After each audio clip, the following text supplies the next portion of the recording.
Hello there. Welcome to the third episode of Masters of DTC. And we are excited because we're bringing something super useful and in a capsule, smart format. We are going to be short, quick, but productive. We want to talk about TikTok and particularly the affiliate program as it relates to e-commerce companies. So why don't we start with Aashi? Give us a little bit of a background in terms of what's your experience been with TikTok affiliate program so far. Actually, if you think about it, TikTok has created a whole ecosystem in itself. So you can go on TikTok, find affiliates, send them products, get reviews, get the content they create, and track them.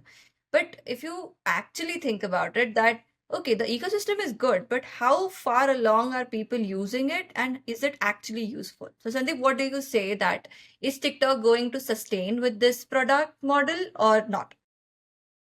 I wanted to name this episode Why TikTok Will Fail You, but then I realized that our audience may not want to just leave with failure. So we will give them some advice also. So in the end, of course, there is a way to succeed. Look, in any ecosystem, there is always going to be, it's like a J curve. So people start and then some people have problem and then it starts to work and it starts to go up like this. So it will continue to go up like this in terms of number of people. So right now, what I'm seeing happening is we sent out approximately 700 odd requests in about a week, and we got nearly 300 plus people. So almost 40 to 50% positive responses with people requesting samples. Of course, then when you send samples, they even publish content. We did not approve too many requests, and we probably got about 8 or 9 people that have actually posted content. But here's the problem. And there are two problems here. So I'm going to first explain the problems to you as a business owner, what you will run into. Problem number one is going to be when you look at any one of their profiles, almost everyone invariably are creating nothing but shoppable content. So Exactly. Everyone wants to sell anything and everything that they want to sell, and whoever, even like random businesses coming up with fidgeting fidgeting products, they want to sell that as well because why not? Why not? If my profile is getting my views, so why not sell everything and everything that I can sell? exactly, they end up getting, I don't know, I mean, this content creator we were recently looking at, they sent us a confirmation I've published videos, and we went and looked at the profile. They were selling indoor swimming pool. They were selling some digital gadget. They were This selling some mattress for their husband, sort of a throw on the couch, and some slippers, shoes. So there's no consistency of content. It's just shoppable content. How many followers do they have? 10,000. How many video views do they get? Probably 400, 500, 600. How many orders did we get? Ashi. zero, zero. And also, like, I Crickets. I feel like to call it crickets. So we're still in that crickets zone from the affiliate program. And if you Sorry, go think ahead. about it, even if you like hear the products that are selling, what do you make of it? What do you think that they're selling? What do you think their niche is? They don't have any niche. They don't, you can't even target them based on some or the other way you think about it. You just sell to them. There's no other way of it. As a matter of fact, I'm glad you bring that point up because the second problem that I was that's a good segue to the second problem that I was talking about. And that is, so not selling is one thing. You lost money, you sent a free sample, that's one thing. But the bigger problem is when you get 300 people to respond back over a course of a week, you want to go take a look at their content. You want to see who their audience is. You want to see who they're engaging with. You want to see what kind of people are engaging with their content. Yeah. We sent a sample to a prospect, to an affiliate, and their content is decent, targeting the audience that we were targeting. But then we forgot to look at their actual audience demographics. And what we Yeah. The discovered people was are shopping. this was a mother baby clothing product, and their audience was 78% men. Now, how many, look, I'm not trying to be a sexist here, but how many dads do you see buying baby clothes? I mean, in our clients database, I think there's 12% people that are men. Less than that, I believe, because not many men are interested in buying different prints for their babies. I mean, look, I've had a child. My shopping, when my child was born and when I was buying newborn clothes, my strategy was this store has the best deal. These are rompers. Let's buy 5 of these rompers and that's it. Her 1 year is gone. She can completely change her wardrobe every day. That was my strategy. It didn't matter what print it was. It didn't matter what color it was. Who's going to remember? The child's not going to remember. I don't care what fashion my child is portraying. So I'm saying moms do care about these things, and that matters. So that's the audience context. Sorry, I didn't mean to interrupt. Go ahead. Yeah, that's what I'm saying. Like, also, like, while we are talking about the audiences and this and that, TikTok tends to also operate on the fact of fad that, okay, this product is now very hyped. So everyone on TikTok is using it. Everyone is creating content over it. But is that fad going to sustain? Eventually, it's going to end. But your product, your brand isn't going to be one of those fads because people get excited about one thing. It sells in like a lot of quantity, but at the end of the day, it gets over by the week. They are concentrated on some other fact. So that's also Right. a big problem. So now, what does one do? And this brings to the segue from what we were discussing last time. So while TikTok, we've discussed the problems. Of course, the solution is you have to have content collaborations. You have to have collaborations with people that actually produce content where they have followers for their content, not just for products. I mean, TikTok is not a marketplace. People go to TikTok for three things: educate me, entertain me, emotionally connect with me or some sort, or inform me in some nature.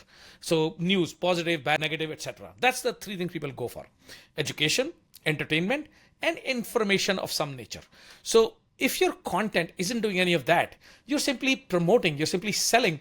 You will find views because TikTok, it's in TikTok's interest to get you views, right? Because unless you make money, TikTok doesn't make money. So it is in their interest. So they will definitely get some traction, but it will not create any leverage. It will not create any long-term momentum. So with this, how about we kind of segue into the next 5 items on our list from the last conversation we had about the 20 items. Sure. So now let's come back to, so where does, and this is where PLSM fits in. Now, I'm going to make a quick kind of a narration of PLSM here as well. Call it a plug, call it a shameless plug. But here's what is different with PLSM. With partnership-led sales and marketing, PLSM, you are essentially, one, leading your sales with your partners. So your partners drive traffic, so that's sales. And then you also do marketing with your partners. And here's how this works. Think of it like this. If you had a consistent source of traffic from sites that are top of their game, and I'm talking sites like health.com, I'm talking sites like moneycontrol.com, I'm talking sites like these, even to some extent CNNs of the world, and I'll tell you how that works. But traffic from sites like these without paying a penny for traffic, because you can get this traffic if you retargeted your own Facebook ads. What I'm proposing is traffic without paying anything, where you only pay when they sell something for you and you pay a percentage of revenue. That becomes a partnership-led sales ecosystem when someone's coming to your site now. So that's kind of what we are going to talk about on this channel and on this show over a period of time. So I just wanted to introduce that. Now let's go back to, so why now traditional affiliates? As if you're a e-commerce merchant, one of the challenges that I've seen, and that's what I want to do with this show, is to break that myth down, break that barrier that, hey, affiliate marketing, yeah, sure, it works. I'll just slap on an app, I'll put on reversion, up promote or something, and then hope to get some sales, hope to get some applications. Plus, I feel what that people think of partnership marketing as the affiliate marketing, where it's just the bare surface of the whole iceberg.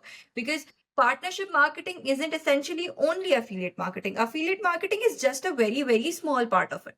Because Exactly. if you think about it, partnership isn't only one way. It's not that you send a product, they'll make a video and you're done with it. Partnership can be of different sorts, and in the age where omni-channel marketing is a thing, where people want their brands to be available everywhere and have a same consistent messaging everywhere, it's very important to have a whole partnership marketing around you. It's not just an affiliate comes, they buy, they sell, it's enough. It's not enough. Exactly. So now, why would a traditional affiliate channel or a traditional affiliate network fail, and how partnership-led sales and marketing would help? So we had discussed these 5 items last time, which was obviously this omni-channel setup, where all-in-one influencer discovery, creation, management program, in-app messaging, which we decided was not that important, but brand benchmarking report, support for collections, so you can target specific partners with specific collections, and then comes your advanced digital asset management system. Now, we did not discuss a lot about this, but think of it like this. Today, your audience essentially engages with you through multiple channels. And when I say multiple channels, I mean they're on TikTok, so they're watching videos, they're on Instagram. Chances are they're watching videos, but they're also looking at images. They're also looking at actual visually appealing content. They're on Pinterest, where they're actually looking at much larger visually appealing content, and they're probably searching for it. Did you know that Pinterest happens to be the third largest search engine in the world? Google, YouTube, Pinterest. That's how much Pinterest helps in discovery. If you find the right affiliates, for example, on Pinterest, then you have your discovery channel going. But coming back, so for your prospect to go through these stages, to go through these different channels and different mediums, you need a platform that has an advanced digital asset management system in place that can support pins, that can support TikTok videos, that can support YouTube content, that can support emails, and that can track through all of these to attribute the sales rightfully to the right referrer. Whatever the logic you may have set up, last click first in, or last in first out, or first in first out, last click attribution, first click attribution, divide them by whatever number you want to divide them by. But that is what will help you create a better ecosystem. So that's the second thing. That's the sixth thing, so to say. What do you think, Ashi? So what I think what you're saying is absolutely right, that they should have multi-channel, what do you say, multi-format support. Because see, honestly, some people in the age where marketing is getting smarter, people are also getting smarter. So people know that if a person is sitting with a dress in his hand and he's telling a review about it, it's essentially 90% of the time that brand pays him to say so. Brands even give the scripts. So the audience is also getting smarter. So some people do believe that those videos are paid. Even if they were genuinely recorded out of no interest of their own, people would still think that, okay, yeah, this is given by the brand, so why should I trust it? So rather than people would trust, what will they trust is an image of the beautifully photographed product. Yeah. They'll say, okay, yeah, it looks interesting to me. I can think into that. So that is also a difference that has come into the intelligence of people, because not only the brands are getting smarter, people are on the other hand also getting smarter. They know what's paid content and what's not. Exactly. And so that takes us to the next level. The next level in this list is automated partner application processing. Now, how important or less important do you think this is? Automated partner app, like they are approved pre-hand by the platform itself? Yes, with AI or by the rules that you set up. See, it's a matter of chance that you'll get the right partner with that, because until and unless you don't assess the content yourself, you won't be able to understand if the creator himself or herself is aligning to your brand or not. Otherwise, it will be just like, okay, it got approved, and then we can see what the results are. Then it depends on the results that they're generating. But if you want to really stick to your brand image, your brand guidelines, then I think you should approve them yourself. So automated won't work then. So in your experience, you're saying automated is not important. Not that important. I feel that some manual intervention in the so developed AI, some manual intervention is still very important, because that's the quality control you have. Otherwise, you don't have any control. I have a slightly different opinion, and here's why. When we set up this recent affiliate program, and we had about 100 odd applications that we were kind of too lazy to go in and manually review and approve all of them, and then we ended up approving all of them at the same time. Yeah. That's when automated partner application will be helpful. Because if you become a brand that is consistently driving higher revenue, you get testimonials or feedback from your partners that you're doing well, then there will be a large influx of partners. So in my mind, I would imagine an automated partner application processing will be helpful. I think it's going to be, again, of course, AI needs to do a lot of work before it can be done, because that's not the topmost product priority for a lot of channels or a lot of influencer or partner networks. But I think it'll be helpful. So maybe it depends on the results as well, because then you can get partners who drive a lot of traffic to your website and don't generate any results. Then you have to manually weed them out of them. Yes, that's true. Because that has the potential of messing it up, because you will now have a website custom audience that would be untargeted or unrelated, and you will end up unnecessarily spending money on those retargeting ads for no reason. Either way, so yeah, like very important. If you approve it, you'll have to do some manual intervention. Even if you automatically approves it, then you have to do it after you get the result. So it's in some sort of the other way, you have to have a manual intervention in either side of the road. Very well. This one Okay. is interesting. Next one. Okay, what is it? AI-based partner recommendations. What do you think? I think it would be interesting because in the way that AI would target or find creators, that will be helpful to even like what you're saying, that approve or disapprove a partner. Because when AI is recommending two people who seems alike, so that means their content is alike. That means their engagement is alike. That means the people who engage with both the creators are alike. So possibly that could like open channels for it. So if you're getting 20 partner requests, AI could get you 40 the next day because AI knows what type of creators you want. So I think that's really interesting. And that I would agree. solve a lot of problem of that AI automated, what do you say, approval process? Because now No, if I AI think is I recommending, think AI-based discovery is going to be very important. Do you know why? It's platform impact. They have nearly 300,000 partners. And for every client that we work with on there, we have to yeah, manually go in, filter through, and the criteria isn't as well. So if AI was to help me filter through those 300,000 and say, hey, these are the 30,000 or even 3,000 that are the perfect match across these channels for your products, I would love that. I mean, I can only do as much by categorizing them. I would still miss out on some, and then there'll be some that would be completely no go. So I think it has got a massive implication and potential if they do it right. it's a wild idea. Like we can try it ourselves, but why don't we go on ChatGPT, ask like if there in future there's a prompt or AI integrated in those platforms which just takes your customer profile and the creators you're looking for. You can feed in your whole brand's ideal customer profile, find out which creators would be best, and then feed it to the platform. So wouldn't that be like mind-boggling that you don't have It to do would it? be. The platform has to agree to it because at the end of the day, I mean, it's dependent on the platform. So yeah, I mean, definitely something to consider and definitely something for impacts and CJs of the world to figure out. I've got Yeah, a call with exactly. CJ next week, I think. No, I think it's tomorrow. I'll speak with them and I'll let you know what they're doing on this front.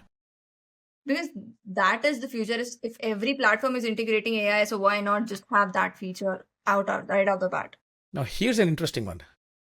How important do you think is real-time reporting in an affiliate program? Real time, I would be okay if like it's at the end of the day or something. Because no one has the time to like monitor it real time, and you can't stop anything real time. Don't you think that?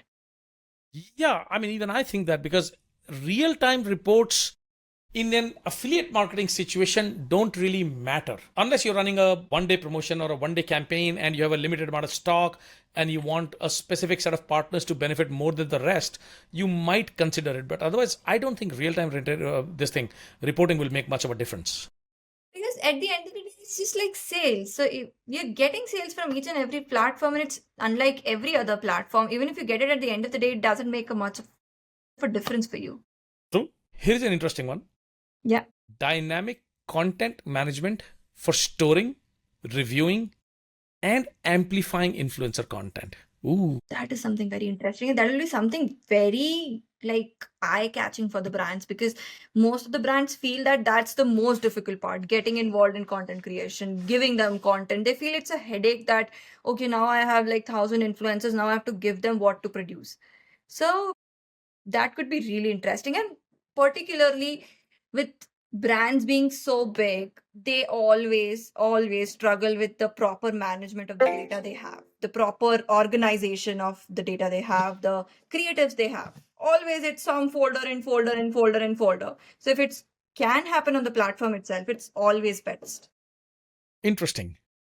So I guess that is where I will end it today. We are well into the 20-minute zone, and I think that's a good enough marker to stop for today. But I think this was an interesting conversation. I enjoyed this talk, and if you guys enjoyed it as much as we obviously enjoy talking about this, we can do this all day, frankly. We have work to do, and this is Black Friday. So yeah, what are you doing next week? Next week we are setting the campaigns. We are setting up everything live. No real advice for next week, except there are three things I want you to do every morning, every single morning. The moment you wake up, do not forget to have at least 2 glasses of water. Hydrate because it's winters are setting in. In the UK where we are almost at what are we? -1 degree Celsius at the moment.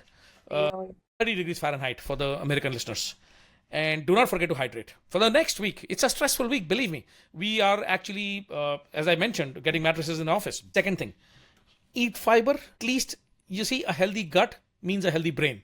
So you need your brain at full capacity next week. You do not want to lose it just because you're feeling sick in the stomach or your gut isn't as healthy as it should be. So please eat fiber. Number two, believe it or not, and it's a running joke in our family. And we've moved countries and we've moved homes and we've moved so many times in the last 15 years. Now everyone knows that every time we move, the first thing I buy, actually, the moment we are starting the move, is a bag of spinach. With every meal, we have to have blanched spinach, fiber, leaves, etc. And then the third thing, please meditate for 5 minutes every day, if not more, because that will keep your mind at a balance. Your balance will be maintained, so you will not stress as much. Of course, I know it's a stressful time. I know it's painful to watch so many things happening at the same time, and it's going to be kind of insane. But please meditate. So with that, I hope you have the best ever Black Friday, Cyber Monday season. Of course, we'll try and keep coming with more episodes tomorrow, day after, because we are right now building a momentum. So we'll continue to see you. But with that being said, hope you are having a great holiday season. And don't forget to have fun in the period. Don't ever miss out on that, because that's the Very most true. fun part, actually seeing what happens. So don't forget to It's have your fun. your your first Black Friday. You are enjoying it, aren't you? Yes, I am very enjoying. I'm very happy. Awesome. Cool. Okay. See you Bye. guys next Take care. time. Bye.